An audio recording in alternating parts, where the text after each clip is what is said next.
Oke,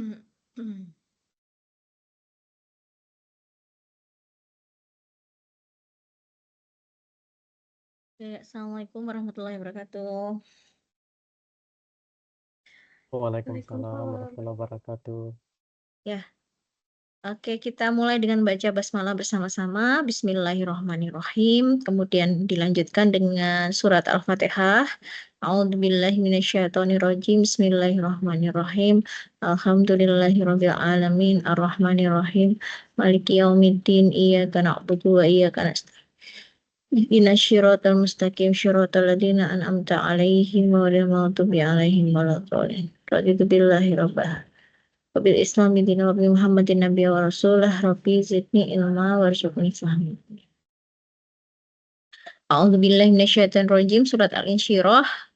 Alam nasrah laka sadrak wa wada'na anka wizrak alladzi anqadha dhahrak wa rafa'na laka dhikrak fa inna ma'al usri yusra inna ma'al usri yusra wa idza faragta fansab wa ila rabbika farghab. Shadaqallahul adzim.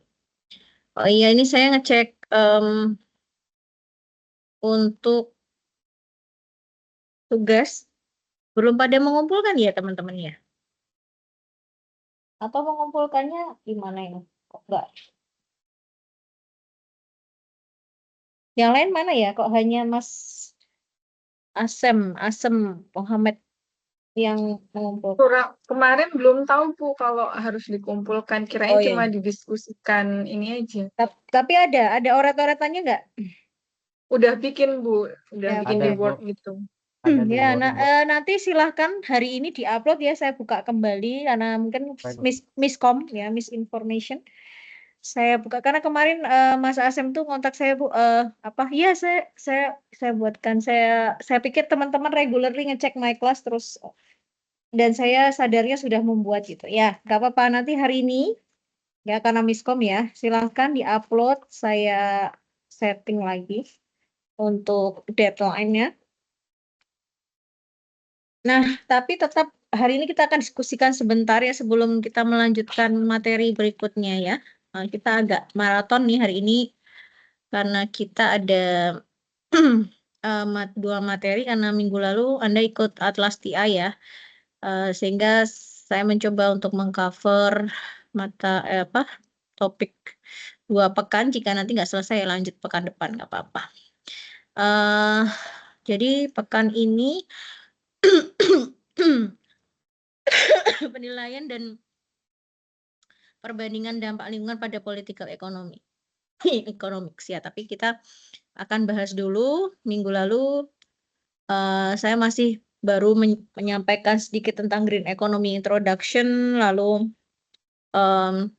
apa yang disebut sebagai green economy dalam sebuah report ya, report oleh UNDP dan lembaga-lembaga NGO serta lembaga resmi internasional gitu ya. Nah, saya ingin mendengar sedikit cerita-cerita Anda mengenai renewable energy ya, dalam hal ini case study dari masing-masing di daerah Anda ya, mungkin bisa Anda sampaikan gitu ya, untuk kita menambah pengetahuan kita ya. Oke. Nah, saya setting untuk deadline-nya sampai jam 6 sore ya, untuk yang tadi diupload mulai sekarang. Kemudian saya buka presensi untuk hari ini di pertemuan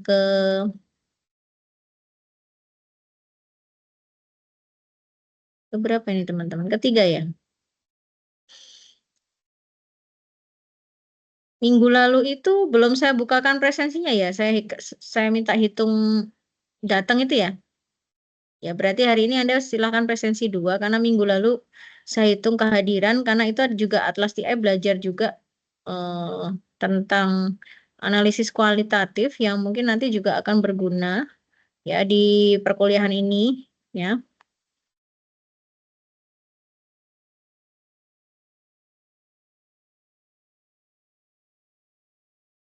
Saya buka dulu teman-teman ya. Anda B ya. kelas B ya. Ya, berarti Anda presensi di pertemuan 3 dan 4. Oke.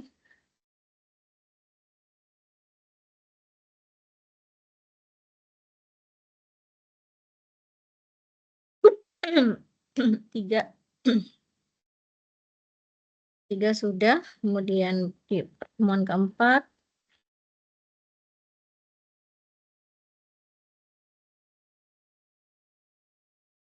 Nah, pertemuan keempat ternyata adalah evaluasi capaian pembelajaran. Berarti minggu depan mungkin Anda silahkan nanti apa ya? Ya minggu ini belajar untuk kemudian minggu depan Anda ujian. Ujiannya offline ya teman-teman ya. Disiapkan untuk datang ke venue ya. Ini pada kemana tuh? Kok pada online itu ceritanya? Ada yang di luar kota boh atau gimana? Mungkin bisa Saya disampaikan. di luar kota, Bu. Oh Habis gitu. tes CPNS Saya di luar kemarin. kota, Bu. Semuanya tes CPNS. Minggu depan kira-kira bisa nih ujiannya offline ini. Ya. Diagendakan teman-teman ya. Untuk hari Sabtu depan ya. Saya umumkan sekarang.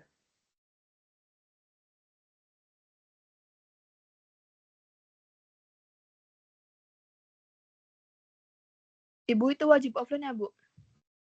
Iya, soalnya kalau online tuh ya saya bikin soalnya harus ekstra susah nanti. Anda mau gimana? Dibikinkan Soalnya soal yang susah aja. Gimana posisi Anda bagaimana Mbak Ayu ini? Kerja sih, Bu, di Brebes. Terus Oh, sekarang jadi lagi di Bandung. Oh, jadi ini ceritanya mobile gitu ya, di Bandung, di Brebes, di mana gitu ya, pindah-pindah ya? Atau berarti saya akan setting soal yang nanti Anda akan Anda akan menyediakan kamera ya, misalnya kayak walaupun itu teman-teman online ya, silakan Anda ada perlengkapan yang kemudian mendukung untuk ya kita gimana ya agak kontrolnya jadi gini aja lah, nanti mekanismenya saya umumkan beberapa hari ke depan deh ya, untuk ada sih model yang kita bisa online tapi tetap menjaga marwah ujian, maksud saya seperti itu ya. Jadi sekarang ini banyak ya aplikasi untuk menjawab pertanyaan, ChatGPT macam-macam. Saya ini benar-benar ingin mengetahui kemampuan saudara-saudara gitu ya. Jadi memang kuliah ini bertujuan nanti Anda menjadi lebih dari harusnya ada nilai tambah gitu ya, termasuk Anda berlatih untuk analisis, critical thinking dan lain sebagainya. Nah, kadang-kadang kita ini suka instan gitu ya, kita nggak ada usaha untuk ya melakukan analisis critical thinking dan lain sebagainya. Itulah yang kemudian disayangkan gitu ya, kalau nanti model ujiannya benar-benar pure online ya. Nanti saya akan pikirkan ya untuk teman-teman yang memang tidak bisa hadir offline berarti online. Yang lain juga mungkin harus disamakan bagaimana mekanismenya supaya fair gitu ya, tetapi tidak mengurangi marwah ujian itu sendiri ya. Maksudnya paham ya? Ya, nanti kita pikirkan, nanti saya akan buat the rule of the game-nya, oke? Nah, sembari itu ya silahkan saya akan melihat ini ya nama-nama presensi. Nah, mungkin dari Mbak Istiqomah, benar ya? Hanya ada 1, 2, 3, 4, 5. Ya, silakan mungkin Mbak Istiqomah bisa menyampaikan apapun coretannya, silahkan, nggak masalah, nggak harus ditampilkan juga, Anda cerita juga nggak apa-apa. Kalau ditampilkan juga boleh gitu ya. Tugas Anda yang sudah Anda buat ya terkait renewable resource di daerah Anda, silahkan.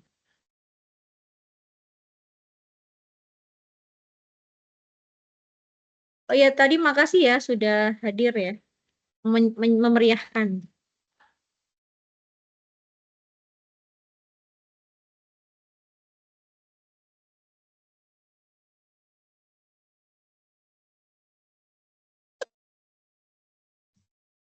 Baik, Bu. Kemarin kan sudah dibagi tentang energi apa yang mau kami jelaskan gitu. Nah, saya kebagian untuk membahas tentang energi biomasa yang ada di Provinsi Lampung.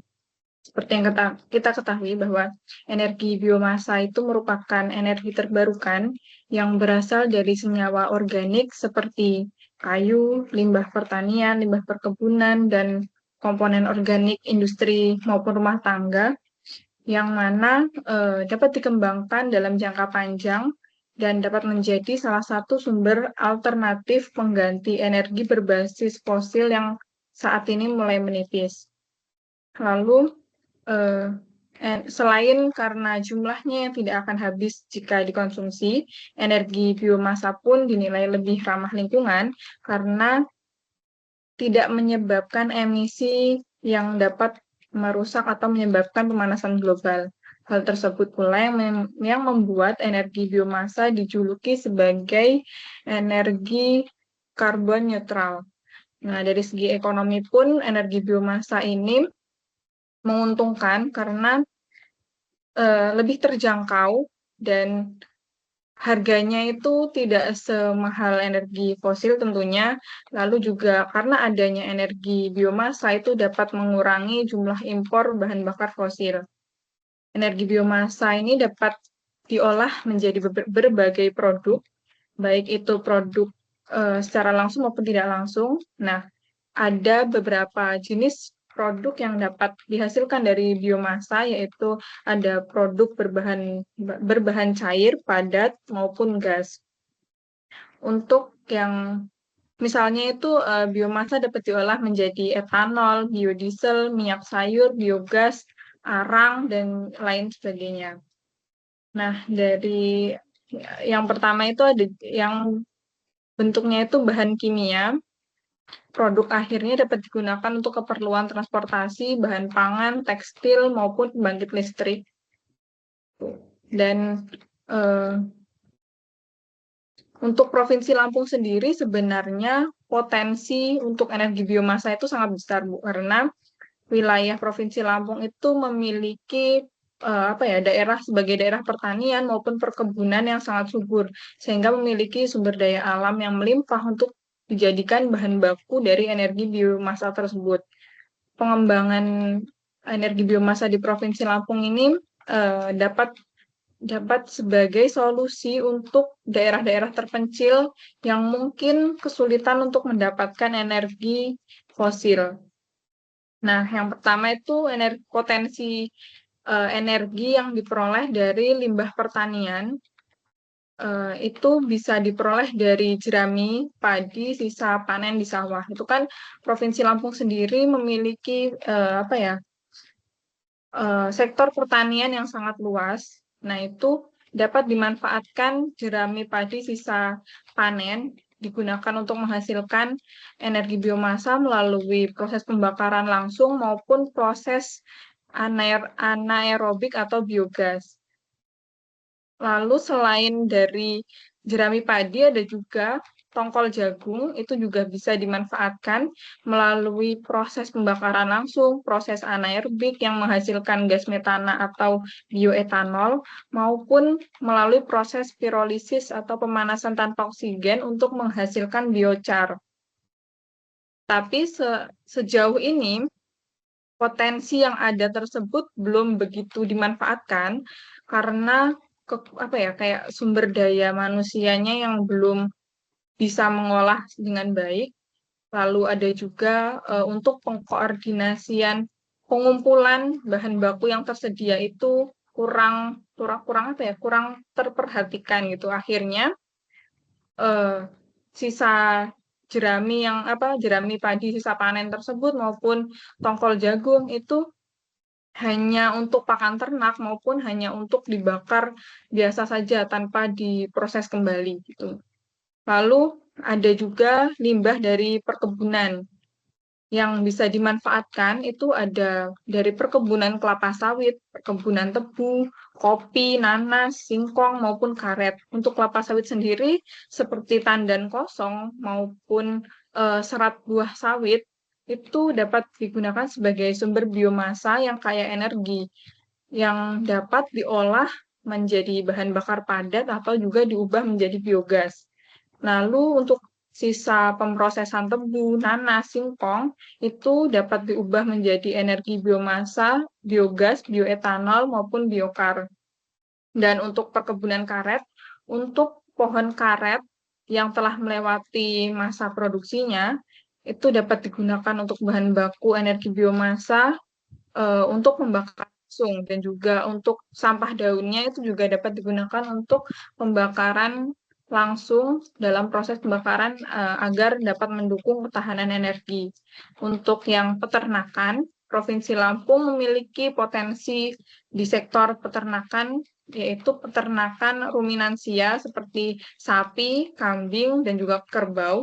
Limbah dari ternak ruminansia ini sebenarnya merupakan pencemaran lingkungan terbesar dunia, yaitu mencapai 6% dari total emisi gas rumah kaca antropogenik. Namun, jika diolah atau dimanfaatkan, sebenarnya potensi dari limbah yang dihasilkan dari peternakan, terutama peternak ruminansia ini, bisa menghasilkan nilai ekonomi yang tinggi, seperti yang dapat diolah menjadi biogas. Nah, di Lampung itu ada kumpulan dari peternak-peternak yang sudah memanfaatkan limbahnya sebagai biogas di beberapa daerah. Namun karena apa ya, semakin ke sini itu semakin ini Bu, apa ya, kayak lama-lama kurang untuk dimanfaatkan, tergeserkan oleh LPG. Jadi awalnya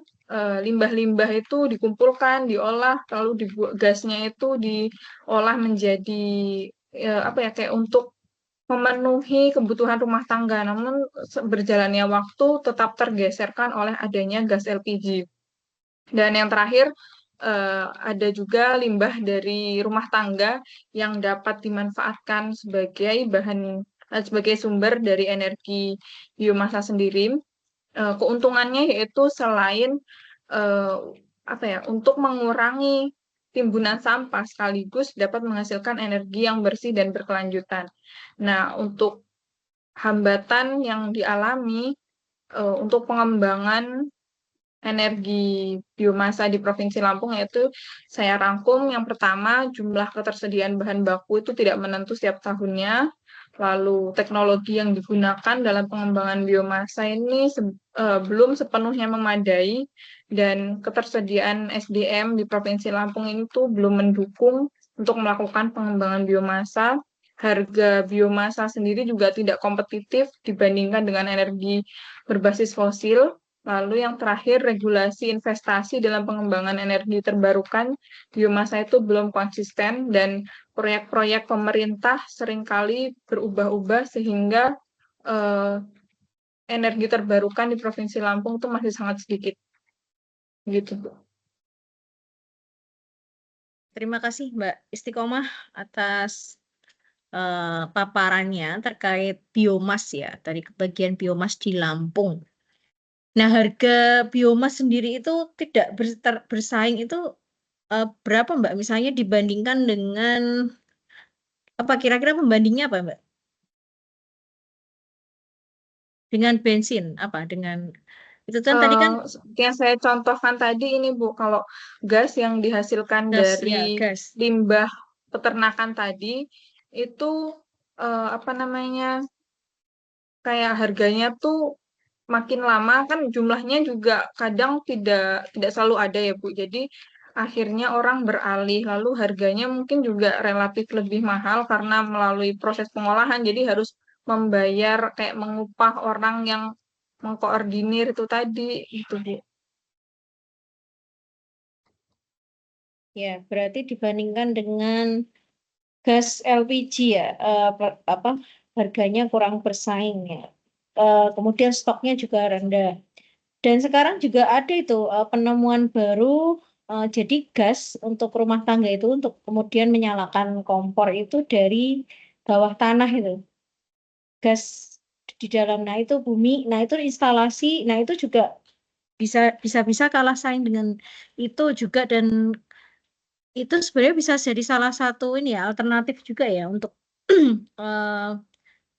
energi terbarukan gas ya, gas yang dari dalam tanah itu kan itu mungkin gas bumi tetapi yang langsung kayak ada pipanya itu ya. Nah, kalau itu kan lebih ke masih fossil fuel ya berarti ya. Dia tapi dari dalam tanah kemudian langsung diinstalasi sama eh, ini apa yang penyedia gas LPG ya. Tetapi dia bukan kemudian berupa tabung tapi ada kayak saluran di bawah tanah yang kemudian langsung nyalur ke kompor, kemudian ke pemanas air. Nah, itu juga salah satu ini ya, threat-nya ya, apa tantangannya biomas.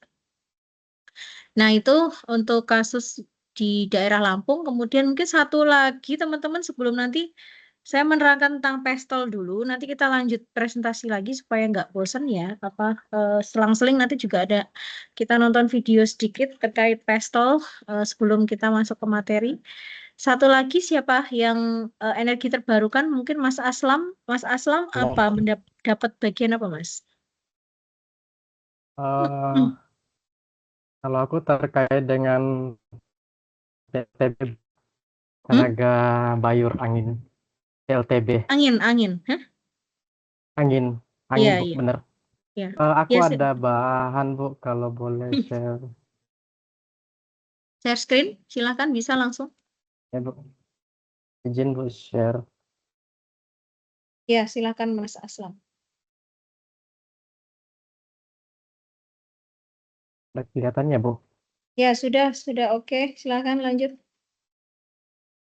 Ya baik. Jadi dulu untuk tugas saya itu potensi dan tantangan pengembangan energi bayur dalam penurunan emisi karbon di Sulawesi Selatan.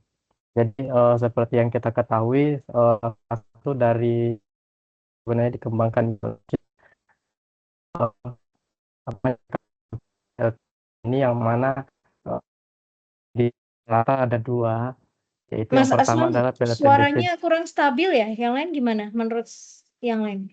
Atau mungkin Halo, close apa?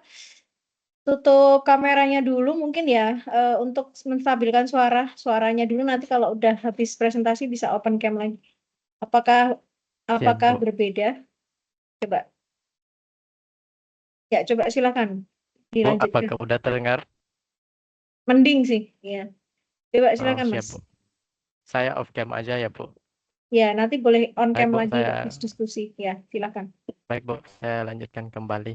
Jadi seperti yang kita ketahui bahwa potensi PLTB di Indonesia yang saat ini dikembangkan dan sudah berjalan, yang pertama adalah ada PLTB yang ada di Sulawesi Selatan, yaitu yang pertama PLTB Sidrap 1 dan Sidrap 2 ini sudah selesai dan sudah berjalan. Terus yang kedua adalah PLTB Tolo 1 di Jenepontor juga di Sulawesi Selatan. Jadi saat ini memang dikembangkan untuk pengurangan emisi karbon sesuai dengan perjanjian Paris, yang mana diharapkan terjadi penurunan sebesar 29-41% pada 2030. Nah, di Sulawesi Selatan ini dengan TB di Sidrap dan Jeneponto memiliki potensi besar untuk energi angin atau bayur yang memulai dimanfaatkan sejak peresmiannya pada 2018. Untuk PLTB Sidrap ini mampu menghasilkan listrik untuk kapasitas 70.000 pelanggan dengan kapasitas total 75 MW. Selanjutnya, adapun kendala dan tantangan di dalam pengembangannya adalah yang pertama dari aspek kebijakan. Nah, kebijakan di Indonesia sebenarnya masih kurang mendukung, apalagi investasi pada sektor energi terbarukan. Kebijakan nasional belum konsisten dan tidak memberi insentif yang cukup bagi para investor, berbeda dengan negara-negara yang mendukung seperti Denmark misalnya. Terkait yang kedua adalah kendala pada aspek infrastruktur. Jadi di Sulawesi Selatan memiliki wilayah yang banyak sebenarnya potensial, termasuk yang sudah ada dua lokasi yang sudah dikembangkan, yaitu di Sidrap dan di Jeneponto. Namun daerah ini sebenarnya secara lokasi pun juga terpencil dan jaringan listrik belum memadai untuk menghubungkan energi yang dihasilkan untuk didistribusikan. Nah, kondisi ini ya sebenarnya pengembangan infrastruktur dan memperlambat integrasi energi Yang ketiga adalah pada aspek finansial. Jadi biaya investasi energi bayu relatif tinggi dibandingkan dengan energi fosil. Nah, akses pembiayaan hijau seperti green bond masih kurang tersedia sehingga proyek ataupun pengembangan ke energi baru masih kurang menarik bagi para investor. Dan yang berikutnya adalah pada aspek sosial. Jadi partisipasi masyarakat dalam pengembangan energi baru itu masih minim.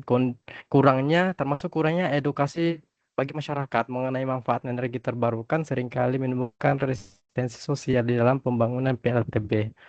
Nah, bagaimana? Apakah sebenarnya pengembangan PLTB ini sifatnya keberlanjutan ataupun mungkin bisa jadi memunculkan masalah yang baru ataupun tantangan baru terkait dengan PLTB. Nah, PLTB di Sulawesi Selatan berpotensi mengurangi emisi karbon dan menyediakan energi ramah lingkungan, tetapi masih menghadapi tantangan jangka panjang. Masalah seperti ketergantungan pada kondisi angin yang tidak stabil, keterbatasan teknologi penyimpanan energi, dan keterbatasan jaringan listrik di daerah terpencil menghambat pemanfaatan potensi energi secara maksimal. Hal ini tentu menunjukkan bahwa pengembangan PLTB masih perlu disempurnakan agar benar-benar menjadi solusi yang berkelanjutan. Nah, kesimpulannya bahwa PLTB di Sulawesi Selatan ini memiliki potensi besar sebenarnya untuk mendukung dekarbonisasi di Indonesia. Namun, pengembangan energi bayu ini menghadapi kendala pada aspek tadi kebijakan, infrastruktur, termasuk dukungan publik yang diharapkan signifikan di dalam pengembangannya. Terus yang kedua adalah dengan perbaikan kebijakan diharapkan juga bagaimana infrastrukturnya dan partisipasi masyarakat ini menjadi solusi yang eh, dan perlu dipikirkan untuk jangka yang panjang yang sifatnya berkelanjutan supaya dapat mendukung target tadi pengurangan emisi karbon pada tingkat nasional dan menciptakan sistem energi yang bersih dan ramah lingkungan. Secara umum dari tugas saya Bu untuk PowerPoint-nya seperti ini dan telah saya upload pada link pengumpulan berupa file makalahnya Bu. Demikian pemaparan daripada tugas saya terkait dengan PLTP. Oke, terima kasih Mas Aslam ya atas paparannya. Berarti dari PLTB ini kemudian tadi biomas itu dapat disimpulkan bahwa memang investasi ke energi terbarukan itu masih sangat ya kurang didukung dengan regulasi dari pemerintah ya, kurang iklimnya itu kurang kondusif Betul, Bu. begitu ya. Itu yang bisa kita highlight. Kemudian sustainability-nya itu juga mungkin karena energi terbarukan itu karena tadi investasinya kurang, otomatis untuk pengembangan ya, untuk kemudian maintenance dan seterusnya itu kan juga akan terbatas ya. Jadi memang investasi di energi terbarukan ini memang harus dikuatkan dengan regulasi pemerintah gitu ya, yang juga cukup cukup kuat gitu ya. Jadi enforcement untuk regulationnya dari pemerintah ini harus ditegakkan. Nah, ini yang menjadi PR besar gitu. Nah, mungkin untuk presentasi ya kita pending dua, maksudnya kita akan lanjutkan nanti, insya Allah jangan khawatir ya. Tapi ini saya sampaikan dulu sedikit ya mengenai materi hari ini. Ya sambil kita juga akan ya untuk insight ya, kita nonton dua video dulu, lalu nanti saya akan menyampaikan materi ya terkait PESTEL. Hubungannya dengan political economy juga ya. Bentar. Hmm.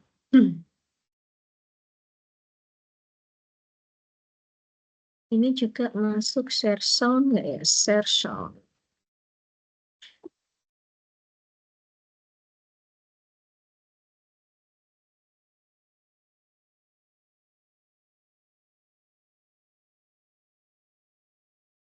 Nanti suaranya masuk atau enggak, kalau enggak masuk bilang ya. Jadi sebelum nanti ke sustainable cities, pastel analysis, kemudian sustainable cities. Suaranya masuk nggak? Suaranya gimana? Keluar nggak? Belum Enggak, ya? Bu. Oh enggak ya. Sebenarnya ada Belum caranya kedengeran, untuk Bu. masuk sebentar. Oh ini. Share sound.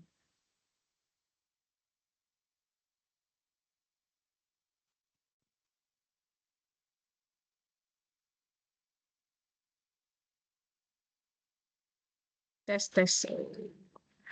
Sebentar. Facial audio. Oke, sekarang harusnya sudah.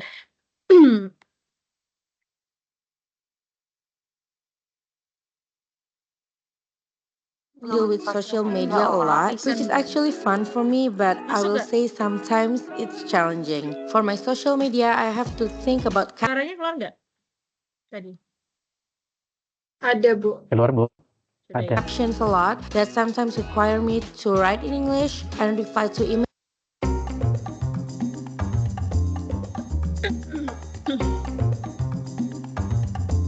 PESTLE analysis is a management framework and diagnostic tool. The outcome of the analysis will help you to understand factors external to your organisation, which can impact upon strategy and influence business decisions. PESTLE is an acronym for P, political, E, economic, S, social, T, technology, L, legal, and E, environmental. Let's look at each of these factors more closely. Political. When looking at political factors, you will need to take into account your country's government policies and political stability. Other factors will include tax implications, industry regulations, and global trade agreements and restrictions. Economic. These factors will include exchange rates, economic growth or decline, globalization, inflation, interest rates, and the cost of living, labour costs and consumer spending. When looking at social factors, look at trends such as lifestyle choices, cultural norms and expectations such as career attitudes and work-life balance. It also concerns itself with consumer tastes and buying habits as well as population demographics. Technology has grown exponentially. How is your business responding to technological innovation in your products and services? Other technological advancements will impact on data storage, security levels, disruptive technologies such as smartphones, social networking, automation, robotics, and the increasing shift towards AI, artificial intelligence. Shifts in the legal landscape are constantly changing, especially here in the UK. Employment labour law and employment tribunal decisions impact upon working practices continuously.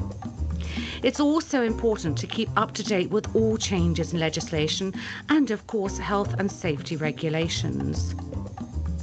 Environmental. Does your business have a direct impact on the environment?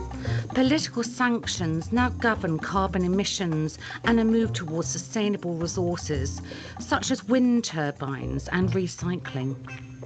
This area also covers CSR, corporate social responsibility, and ethical sourcing of goods and services, which in turn has a direct impact on procurement and your business supply chain management. Once you are clear on the main overarching factors included in a PESTLE analysis, the next challenge is to relate this in real terms to assess the risks specifically within the industry sector you work in. Vina, are there any jobs? Itu tadi terkait PESTLE analysis ya teman-teman ya. Kita lihat, kita perjelas lagi. We have international student, foreign student here, Brother Asam Abdullah. Maybe I'll give you bilingual ya. I already give you in English video ya, video learning in English language ya. Tadi Alright, ada thank suaranya you. nggak tadi? Suaranya masih include sound tadi? Keluar nggak suaranya? Videonya tadi udah keluar ya suaranya? Keluar, Ibu. Oh ya, padahal tadi belum saya klik include sound nggak masih ya? Oke. Oke. Ya.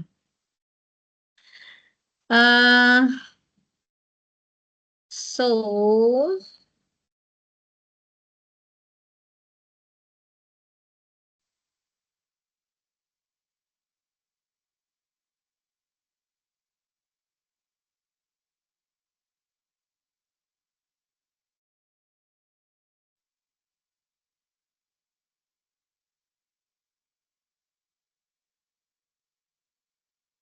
ini nutupin ini.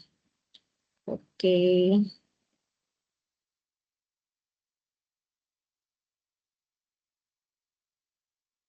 Jadi tadi pastel itu bukan pastel ya. It's not pastel like the food that you usually eat ya. In UMY Boga ya, we have pastel ya. Here pastel is stand from ya, singkatan dari ini. Ada P tadi apa? Political ya. Political, E economic ya, S is social, T technology, I tadi environmental, and also tel sendiri ada tadi menyangkut apa L-nya tadi teman-teman? Laws ya. Legal. Law. Ya. Jadi ketika kita bicara tentang ini ya apa perusahaan company ya, itu supaya kemudian bersinergi dengan sustainability-nya itu juga harus kemudian ada penilaian tadi ya, bagaimana dampaknya terhadap lingkungan juga terkait political economics. Jadi ini P itu government policy, political stability, corruptions, foreign trade policy ya, tax policy, labor law, trade restriction, ini masuk di area P ya, warna kuning ini. Kemudian E economic growth ya, exchange rate ya. Exchange rate itu nilai tukar, interest rate. Jadi hal-hal yang kemudian merupakan faktor-faktor dari economics factor ya, dari faktor ekonomi. Interest rate itu suku bunga ya, inflation rate ya, tingkat inflasi ya, disposable income ya, income yang siap untuk dibelanjakan, dan juga unemployment rates. Ya, segala hal ini berkaitan ya dengan bagaimana kemudian tadi misalnya perusahaan ya atau institusi itu berdampak ya terhadap juga PESTEL ini.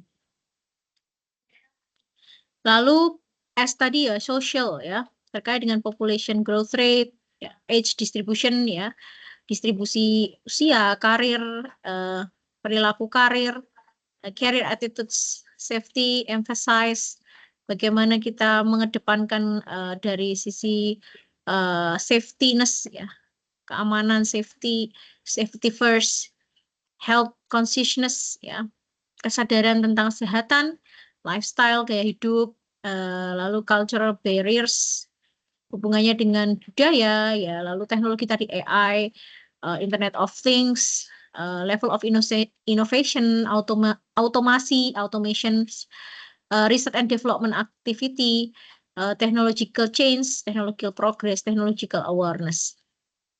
Tadi ada tentang climate change, environmental, weather, kebijakan terkait lingkungan, ya, climate change, pressure dari NGO, dan yang terakhir tadi law, discrimination laws, antitrust law, employment law, consumer protection law yang terkait dengan penegakan hukum, ya, copyright and patent laws, health and safety laws.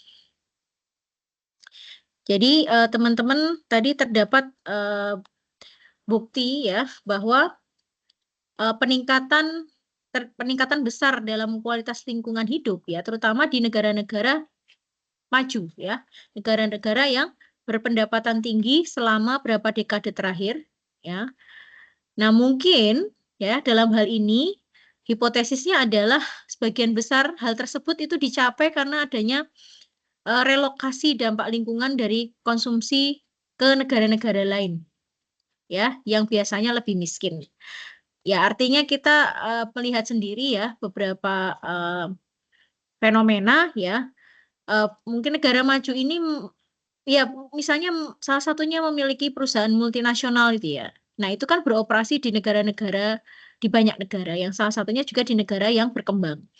Jadi otomatis pabriknya itu tidak di negara mereka misalnya ya.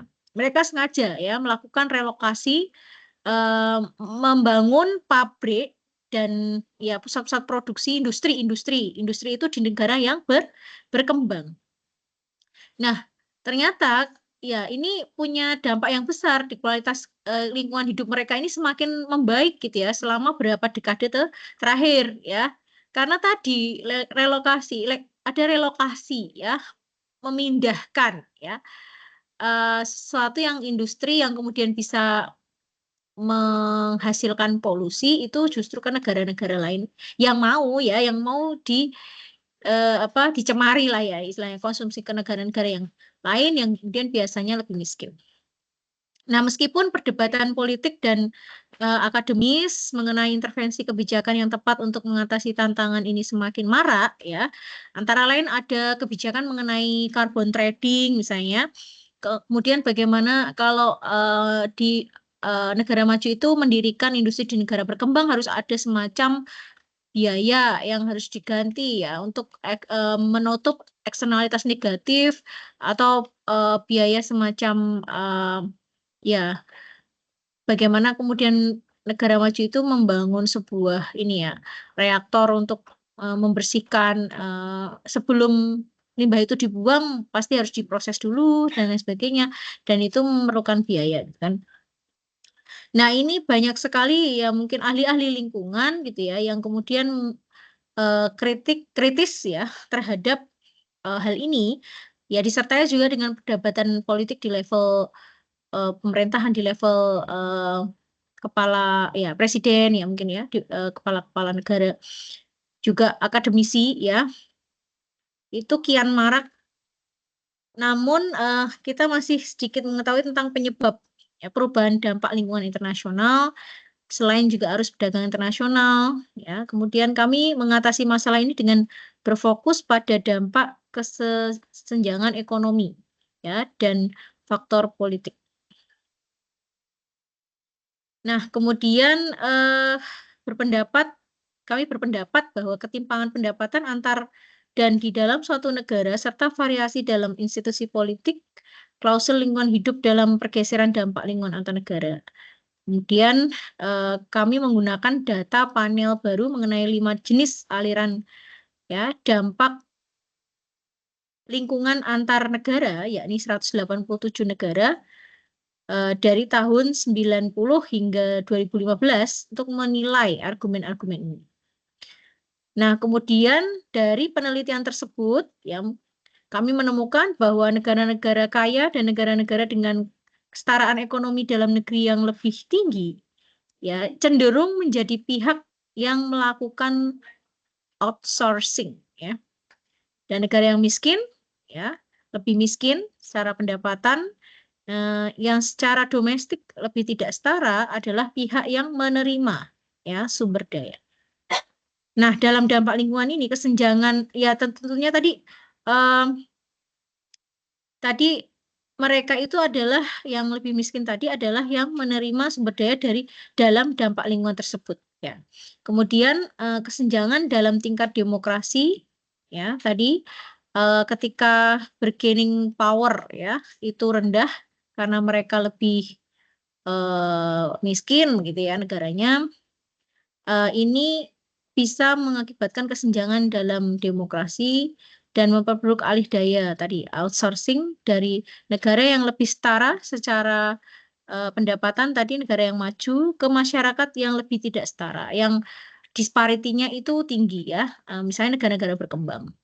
Nah, pada gilirannya klausul lingkungan hidup dalam preferential trade agreement ya, ini adalah perjanjian yang mana tidak selevel dengan free trade agreement. Kalau PTA itu menyepakati adanya agreement itu pada produk tertentu, ya, hal yang tertentu. Kalau FTA, free trade agreement itu semua, ya, misalnya free mobility of labor, free mobility of goods, services, dan lain sebagainya. Ini PTA ini hanya tertentu saja.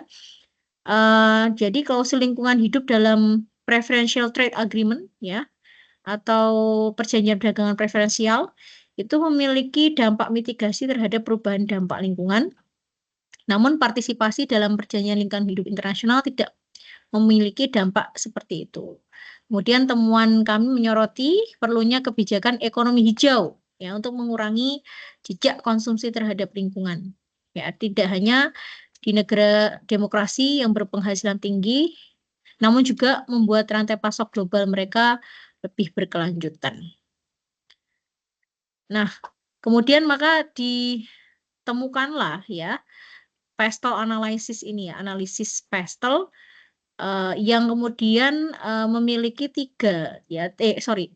memiliki 6 faktor yang kemudian bisa dianalisis. Faktor pertama yakni faktor politik, ya. Nah, ketika nanti dilihat, ya, faktor politik ini akan mengevaluasi sejauh mana kebijakan pemerintah dan pemerintah itu dapat berdampak, ya, pada perusahaan dan brand. Jadi tadi enforcement, penegakan rule regulation terkait ya tadi perusahaan itu bisa mematuhi aturan-aturan yang ada terkait misalnya tidak mencemari lingkungan dan lain sebagainya, ya. Ya, ini adalah bagaimana peran pemerintah, kebijakan pemerintah, ya, itu dapat berdampak misalnya pada perusahaan yang ada di suatu negara tersebut, baik juga perusahaan lokal gitu, ya, maupun, ya, terutama perusahaan nasional dan juga internasional, ya, multinasional. Nah, menurut Oxford College of Marketing, ya, ini mencakup analisis mengenai kebijakan politik dan stabilitas serta kebijakan perdagangan, juga fiskal dan perpajakan. Jadi tadi kenapa kemudian topik pada hari ini adalah ada faktor terkait political economics, ya, penilaian dan perbandingan dampak lingkungan dan political economics dengan analisis Pestel. Kemudian dari sisi economic factor, ya, faktor ekonomi, ya, Smart Insight menyebut bahwa lingkungan ekonomi yang cocok dengan brand dapat dinilai melalui demografis tertentu hingga pada tingkat nasional. Nah, dalam faktor ekonomi yang bisa dianalisis, ya, itu meliputi economic growth, ya, pertumbuhan ekonomi, and then exchange rate, tadi nilai tukar, inflation rate, tingkat inflasi, interest rate, tingkat suku bunga, kemudian disposable income, tadi pendapatan konsumen yang siap untuk dibelanjakan, ya, dan kemudian employment rate atau tingkat tingkat pengangguran. Nah, these factors, ya, faktor-faktor ini they have a long run, ya, long run effect, yang memiliki dampak jangka panjang, ya, langsung atau tidak langsung pada sebuah brand atau tadi perusahaan. Nah, faktor ini juga mempengaruhi daya beli konsumen. Ya, selain itu juga perubahan ekonomi dapat memengaruhi model atau permintaan atau penawaran produk. Nah, akibatnya juga mempengaruhi cara menentukan harga produk dan layanan. Nah, jadi economic factor ini yang ada dalam suatu negara, ya, dianalisis ini bisa mempengaruhi tadi, baik langsung atau tidak langsung terhadap perusahaan atau brand. Faktor politik, ya, terkait dengan stabilitas politik, bagaimana sejauh mana pemerintah itu bisa berdampak, ya, pada perusahaan. Lalu faktor sosial, ya, sosial dalam Pestel analysis itu merupakan dimensi sosial yang dimaksud di sini adalah, ya, karakteristik demografis. Ya, misalnya umur tadi demografis, ya, misalnya tadi populasi, growth rate, ya, tingkat pertumbuhan, ya, tadi age distribution ini demografi, ya, distribusi usia, ya, misalnya apakah kita suatu negara itu masuk pada kan ada ya bentuk-bentuk demografi yang digambarkan dengan piramida ya atau granat gitu ya.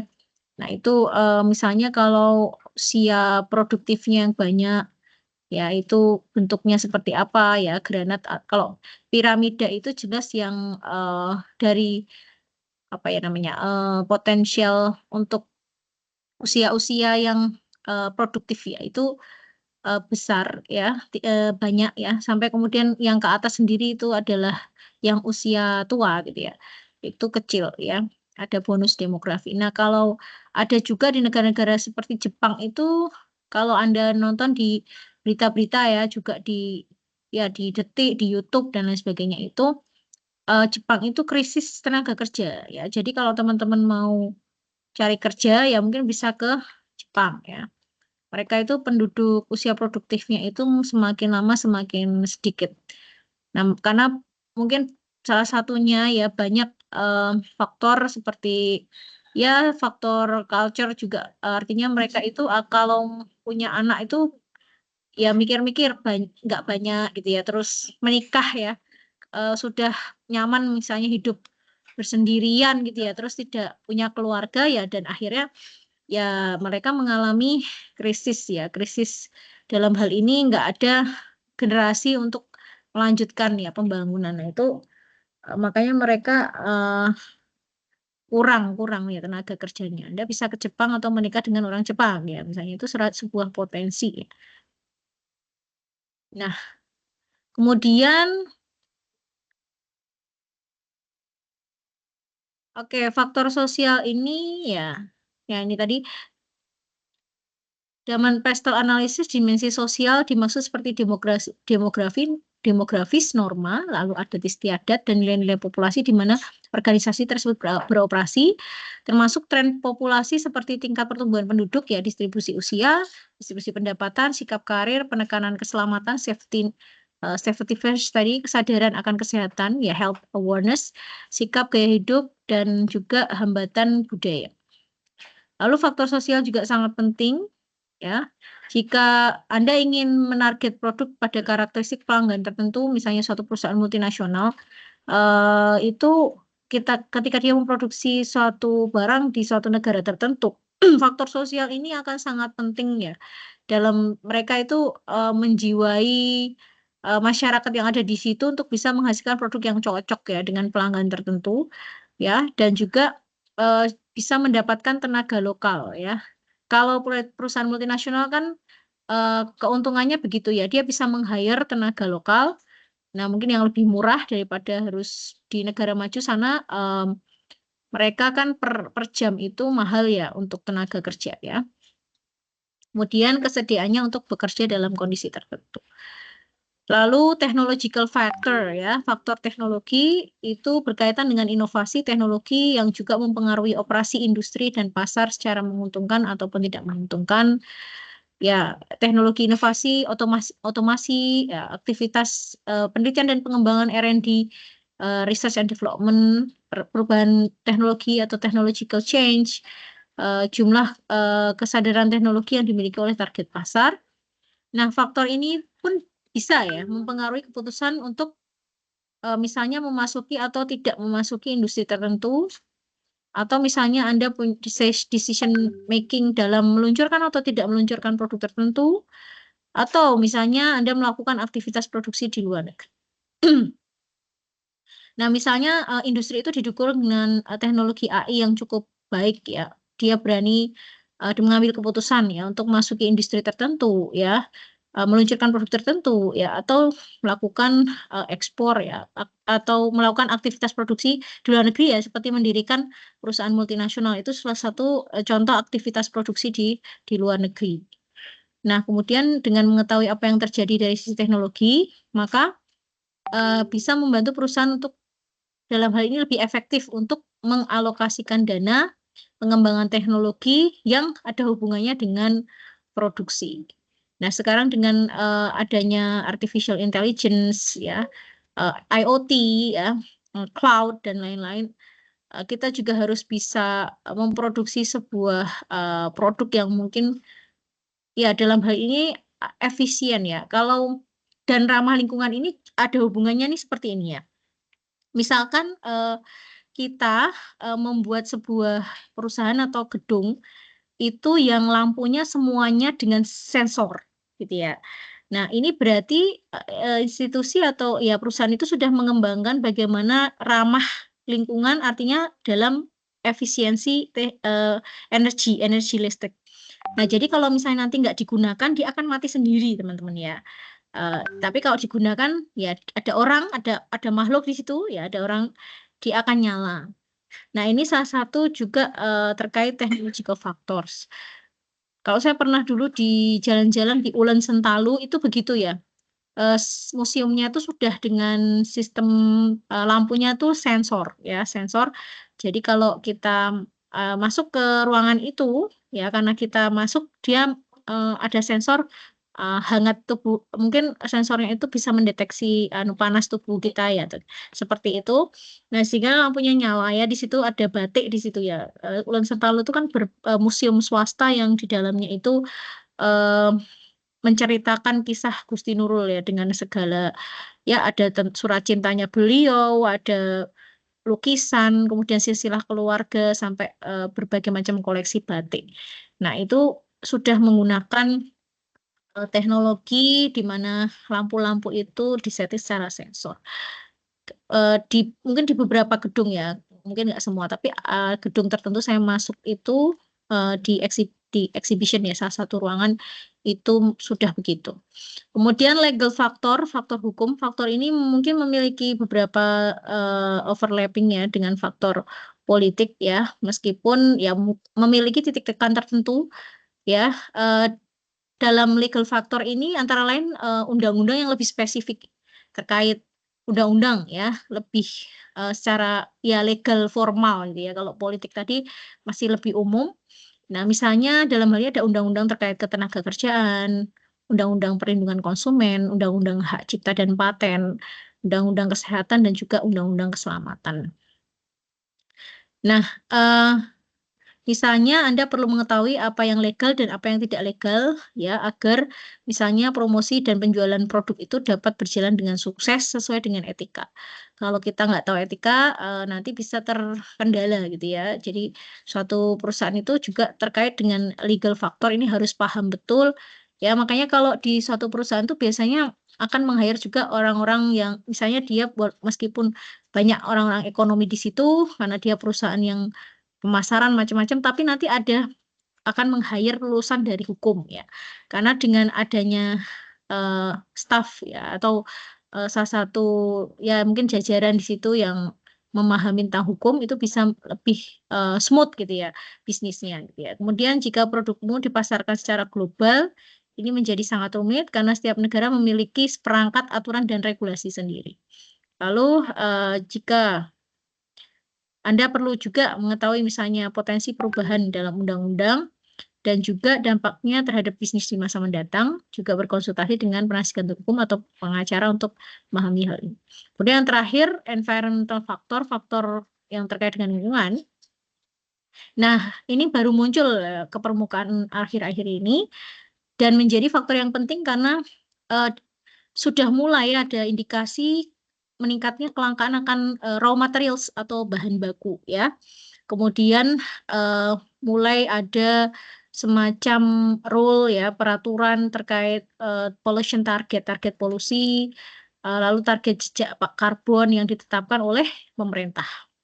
Kemudian termasuk aspek ekologi ya, seperti climate change, weather, cuaca, iklim ya, climate ya, penyimbangan lingkungan dan climate change, perubahan iklim ya, terutama hal ini dapat memengaruhi industri yang ada di negara tersebut ya. Lalu tumbuhnya kesadaran akan potensi dampak perubahan iklim dapat memengaruhi cara perusahaan beroperasi dan produk yang ditawarkan. Ya, dalam hal ini kalau Anda jalan-jalan ke Malaysia ya, atau ya di Malaysia itu yang sudah mengembangkan terkait ramah lingkungan, jadi sustainable ya, how sustainable your university gitu ya. Nah, kalau di UMY ini masih banyak ya, kita menggunakan botol plastik ya, UMY Tirta. Nah, kalau di mungkin di UGM itu juga sudah mulai mengurangi. Kalau di UUM kemarin ya Universitas Sutra Malaysia itu katanya sudah tidak ditemukan lagi botol plastik. Nah, ini akan mempengaruhi ya cara dia the habit itu ya behavior ya perilaku perusahaan itu gimana beroperasi ya termasuk dalam ini perusahaan dalam sektor pendidikan misalnya ya. Sudah tidak ada lagi misalnya dalam kampus itu kan pasti juga ya makan ya minum gitu kan ya dosen-dosen atau mahasiswanya itu sudah tidak lagi ditemukan plastik, botol plastik ya semua sudah memakai tumbler. Nah sebenarnya tapi ya dalam hal ini tumbler itu pun sebenarnya sampah tersendiri kalau diproduksi apa ya tidak digunakan dengan bijaksana ya. Kadang-kadang justru tumbler itu kan juga lama ya untuk bisa mengalami apa namanya istilahnya diolah atau apa namanya. Kalau sampah kertas itu kan mudah ya dalam dekompos ya, terurai gitu ya. Nah kalau tumbler itu dari suatu bahan yang logam yang kuat mungkin dia keunggulannya adalah bisa dipakai berulang kali ya. Kalau plastik kan langsung dibuang dan menambah sampah plastik. Ya jadi mereka sudah dalam hal ini sudah mendeklar kalau mereka sustain dalam hal ini sudah tidak ada botol plastik di kampus, kemudian listrik juga lampu-lampu itu sudah menggunakan sensor gitu ya sehingga kalau memang tidak digunakan malam hari ya mati semua gitu ya. Kalau tidak ada orang masuk ya tidak nyala gitu ya. Kemudian juga kekaitannya dengan environmental factor ini bisa mempengaruhi behavior dari perusahaan untuk kemudian karena mereka itu memproduksi sebuah produk dan side effect-nya itu adalah polusi, ya mereka perlu menciptakan yang namanya CSR ya, Corporate Social Responsibility ya. Artinya CSR ini akan menggerus sebagian profit ya. Jadi dalam perusahaan itu perlu ada hitung-hitungan, ada yang namanya social profit dan economic profit. Ya kalau dalam evaluasi dalam ini ya EVAPRO ya, evaluasi proyek publik, itu kan kita menghitung NPP, net present value, IRR ya, dan juga sampai kepada benefit ya, net benefit, ada social benefit, dan yang namanya economic benefit. Nah, social benefit ini biasanya akan lebih kecil dibandingkan dengan economic benefit. Di antaranya social benefit ini sebagian dari profit itu dialokasikan untuk menutup mengcover biaya eksternalitas negatif ya dalam bentuk corporate social responsibility yang kemudian berkelanjutan. Nah itu teman-teman mungkin kita nonton dulu sedikit ya terkait sustainable urban design itu seperti apa idealnya. Itu dalam video berikut.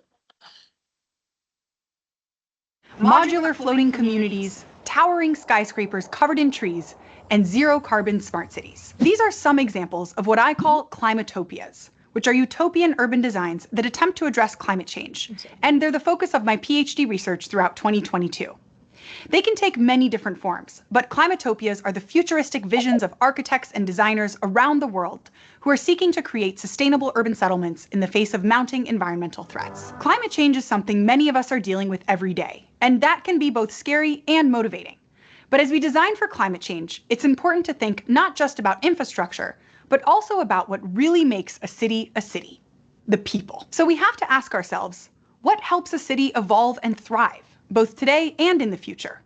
Or put another way, what makes a city sustainable? Urban spaces need strong communities to help guide and direct the various challenges that come from living in high density with other humans, especially with the added pressures of climate change and how that vulnerability gets distributed unevenly.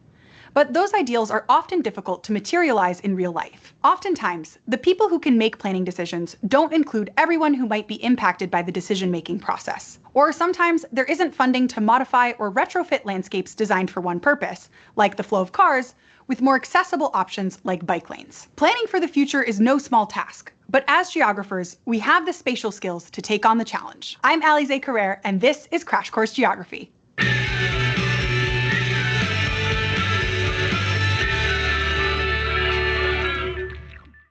Like many of the specialties we've talked about in this series, environmental planning is an interdisciplinary field involving urban planning, geography, economics, and even agriculture, which focuses on how we can build sustainable communities that are better places to live, work, and play. Environmental planning is part of sustainable development, which can mean everything from using natural resources in a way that protects the environment to helping cities grow in ways that can be sustained for generations to come. As environmental planners, this means we focus on creating designs that use natural resources responsibly.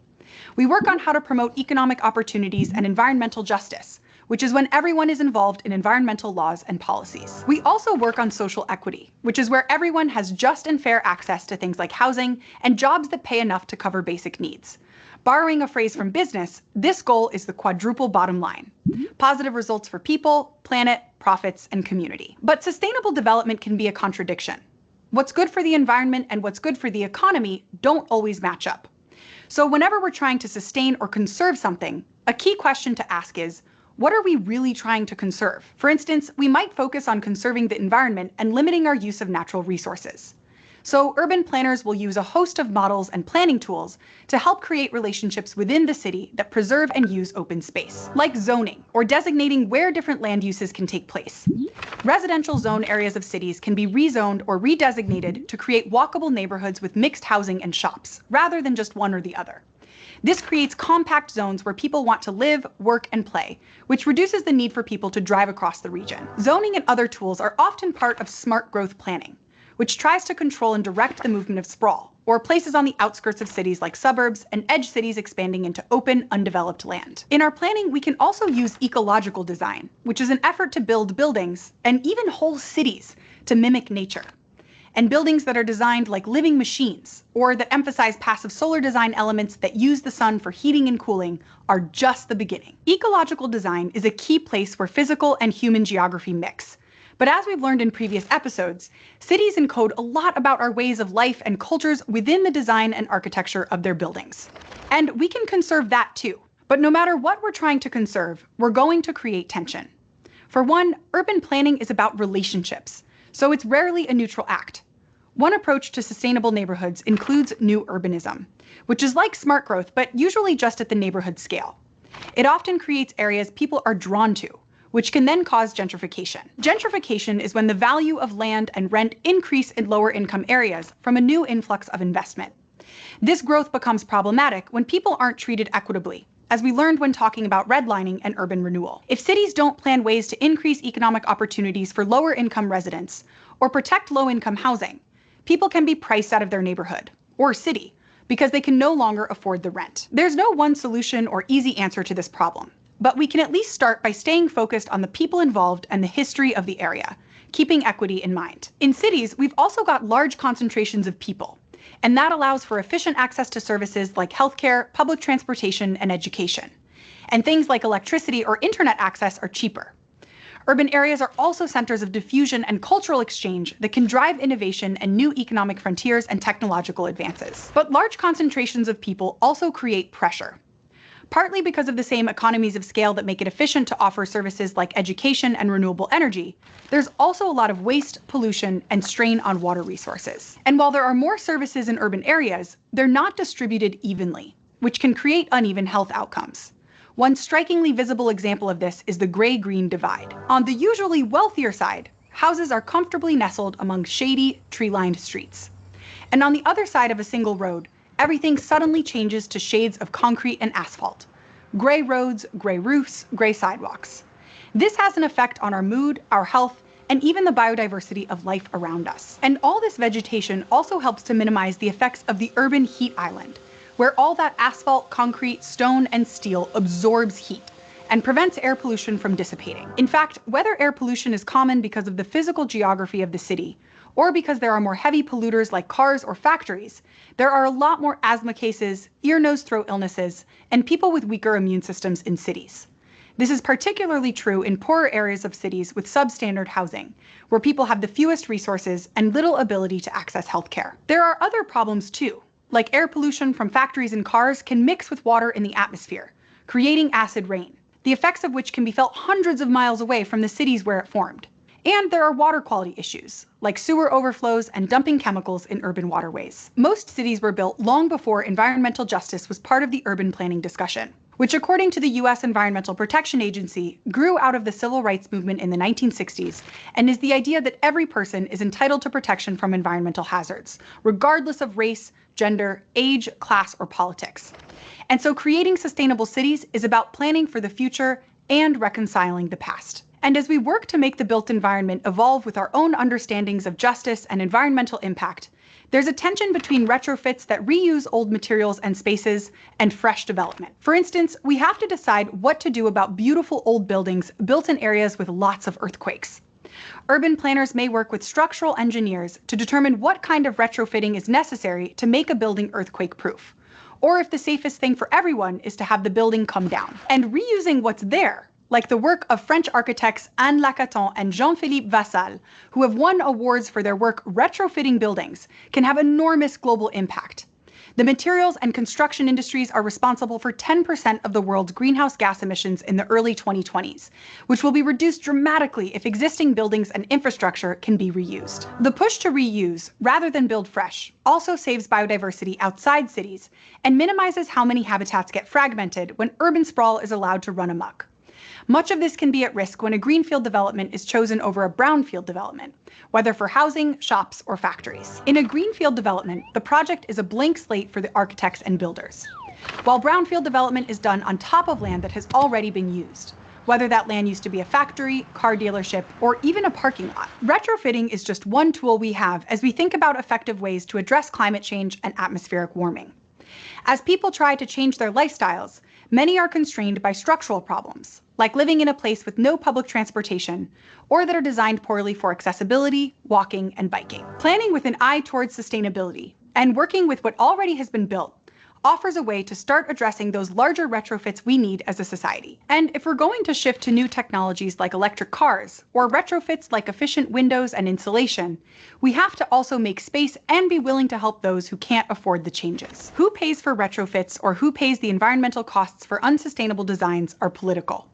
As a society, we often just accept that there will be some people who have to live with the economic or environmental consequences of the types of development decisions we make, and that can be heavily placed on vulnerable groups. So creating sustainable cities can't just be a part of our future. It also has to be part of our present, and that means citizens like you or I can get involved. For example, a cooperative, or co-op, is a group of people who come together to collectively manage a resource, whether that's housing or agricultural production. And in Barcelona, the Laborda Co-op is building off a collaborative housing model used in Denmark, Germany, and Uruguay that provides non-speculative housing. This means that people don't own the individual units they live in, but they also don't pay rent to another person or company. Instead, they join a cooperative business as members. It's a little complicated, but what's important here is that it's a way of opting out of trying to always make a profit on land or housing. Individuals can't sell or even rent their space in the co-op, and this keeps prices low for everyone. The complex was also built to be flexible in order to meet the needs of each of the residents. In fact, their building wasn't completely finished before people moved in. This allows the co-op members to finish the building to suit the needs of the group, rather than needing to remodel later, so they save on the impact of construction. And we see this type of co-op effort all over the world. From grocery stores in Detroit, to housing in Greece, to sustainable agriculture in Kerala, India. Groups of people are banding together to leverage their numbers and purchasing power to envision new ways to exchange goods and services that will allow for secure, healthy lives, but with a smaller footprint. Planning our cities and neighborhoods, including our communities in rural spaces, is a community effort. In many cities and regions, there are regular public planning meetings that people can attend to learn about how their leaders are designing for the future, and speak up for places and spaces planners might not be thinking about. As communities come together and define their neighborhood, they create the type of place they want their location and their future to be, which we'll keep talking about next time in our final episode. Thanks for watching this episode of Crash Course Geography, which is filmed at the Team Sandoval Pierce studio and was made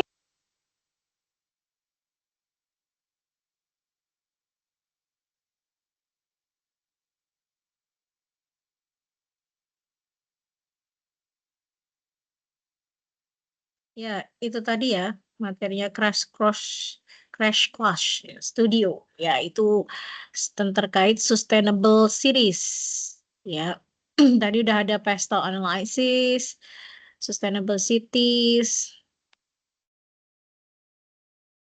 Nah, tadi ada sebuah pertanyaan yang menggelitik ya.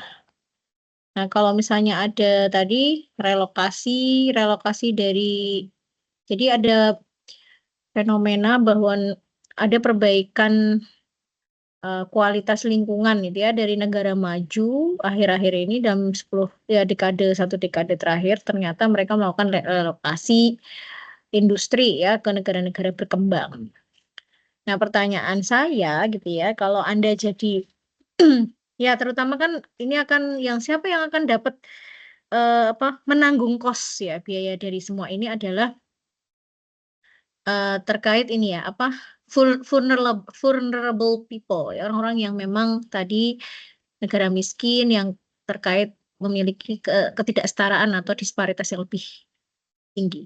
Oke, Brother Asem Abdullah, do you have any questions maybe? Okay, feel free to open your microphone. Yes. I'm sorry I did not open the camera because I get sick yesterday, but Okay. Syafakallah ya, syafakallah. Get well soon. I mean, Yeah. thank you much. Only I have a question about the video. The video, it was so amazing, but there is one thing I did not see in the video. They didn't mention it about it. How do the economics factors influence discussion in the environment planning, and when planning European development with the need for sustainable energy? Basically, how the personables effect about the discussion for the planning for the sustainable, it will affect or not the factors for personables about the environment for planning. Do you get my question? Yeah, you said that there is the video didn't present about what the impact of the economic factor ya in a pastel analysis ya, how economic factors could influence on how the nation or the countries could conserve the environment, like that. Is that correct? Yes, of course, yeah. So Correct. effect on industry. So I think in here there is a triangle, the correlation between economics, political economics, and also environment. Yeah. So for example, economics could give the role in previously 2 weeks ago we talked about the green labor, green job. Yeah. This is one of the economics way out related to the how they could conserve the environment through the economical factors, how to create the green jobs, and how about automations. Yeah, automations, it means that digitization and digitalization here play a great role, for example, to conserve the what is it? The paper. Yeah, the paper related to the many leaves in many like what we call it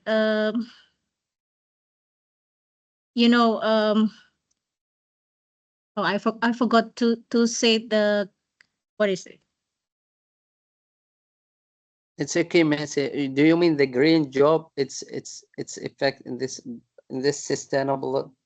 Yeah. Oh yeah. It's like here I think it's like a triangle. Yeah, a triangle system here is the collaboration between the economical factors, economics, yeah, and then technology, yeah, and also a political economical or political economy, yeah, politics, and then politics, economy, yeah, political system, political economy, and also the technology. So here, for example, yeah, by digitization, yeah, it will save the forest because we will decrease the printed paper. For example, we use digitization, yeah, in a company, yeah, in university, yeah. So it will save more forest because paper is come from forest, yeah. Yeah. Yeah. So here there is also economics role here to, for example, to provide the green jobs, yeah, that allocate the green job that implement like digitization, yeah, and also how the job is give like the the rule of regulation of the institution or the industry not to pollute the environment, like we say there is there's what we call the green job, yeah, green job. Yeah, I think there's still and also the other role of the economic role is, yeah, let's see here, is okay. Jadi saya ulangi, tadi ada segitiga ya teman-teman ya, antara hubungan antara ekonomi, kemudian political economy, dan juga terkait teknologi tadi ya, karena di pestle analysis ini juga ada EST ya, yang mana salah satu peran dari ekonomi ini adalah dia bisa menciptakan yang namanya green job, gitu ya, pekerjaan yang kemudian dia sangat concern terhadap lingkungan, ya. Kemudian bagaimana artificial intelligence, kemudian digitisasi. Nah, itu kan misalnya meminimalkan kegiatan-kegiatan untuk printing ya, dengan menggunakan kertas ya. Kemudian mereka menggunakan penyimpanan ya seperti dengan cloud ya. Mereka mengurangi penggunaan konsumsi kertas sehingga bisa menghemat untuk mengkonserv ya hutan ya di suatu negara, seperti di suatu lingkungan seperti itu. Nah, itu yang bisa menjelaskan ya how the economical factors ya. Mungkin yang itu yang tidak ada di video, that missed in the video maybe ya.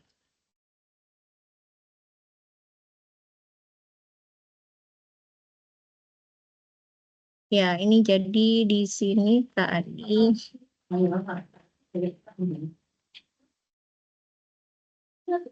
Ya, jadi ada technology, innovation, technological change, technological awareness. Jadi di sini salah satunya bisa kita kemarin membahas ini ya, yang green job, green economy, introduction green economy, what do we do green economy, what do we mean by green economy. Nah, ini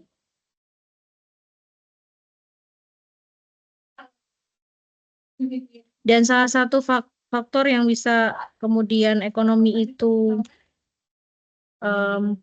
berkontribusi ya dalam conserve the environment ya dengan disepakatinya ada ini green economy ini, Mas Asem ya, Brother Asem. So we also have an agreement ya related to the to provide ya the green economy in the curriculum ya.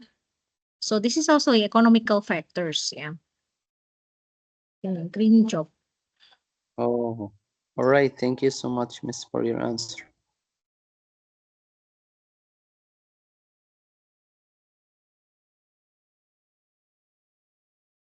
Ya, green job di sini.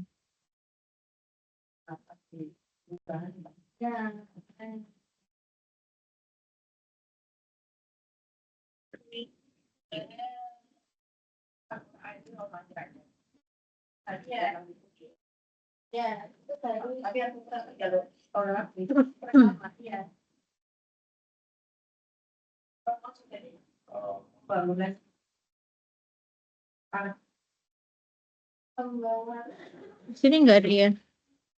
Wait ya.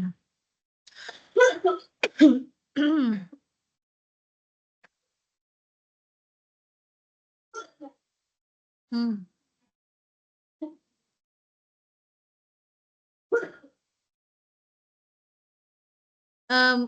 Brother Asam, have you attend our previous sessions for this one? Actually, I'm already read it, but not all. I'm already read about the green economic in the introduction, and I'm already searching on the website, and I get some information.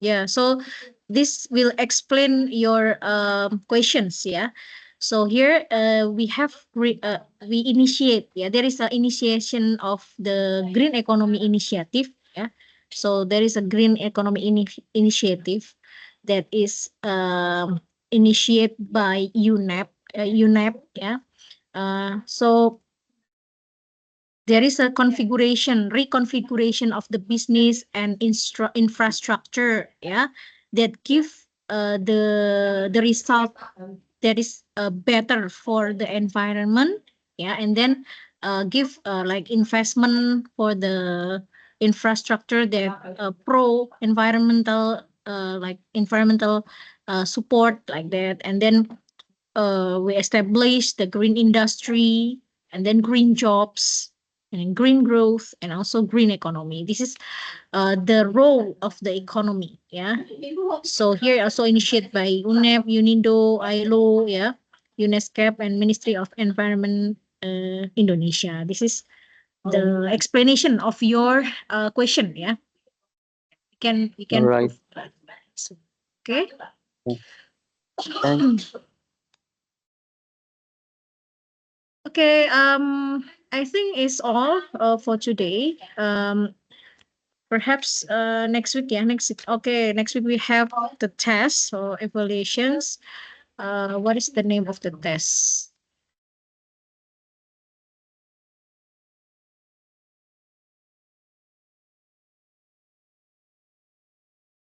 This one. Kita sekarang ini ya, Anda presensi twice ya, you checklist attendance list twice because previously ya you have attend the Atlas TI training ya from Budidi ya in attendance 3 ya, and now we already have another meeting here today in attendance 4. Okay, thus next week you could present you could checklist your attendance in in attendance 5. And also please do the M1 evaluations for M1 or ECLO ya, evaluation course learning outcome 1 ya, for next week. I will give you some information. Saya akan memberikan pengumuman ya on how the test will be held ya, bagaimana nanti mekanisme dari ujian. Oke. Ya, saya pikir cukup ya untuk hari ini. Thank you for your coming, everyone. And wassalamualaikum warahmatullahi wabarakatuh. See you next week. Thank you. Waalaikumsalam warahmatullahi wabarakatuh. See you. Thank you so much, me. Ya. Terima kasih, Bu. Sama-sama semuanya. Izin live ya. Assalamualaikum. Assalamualaikum.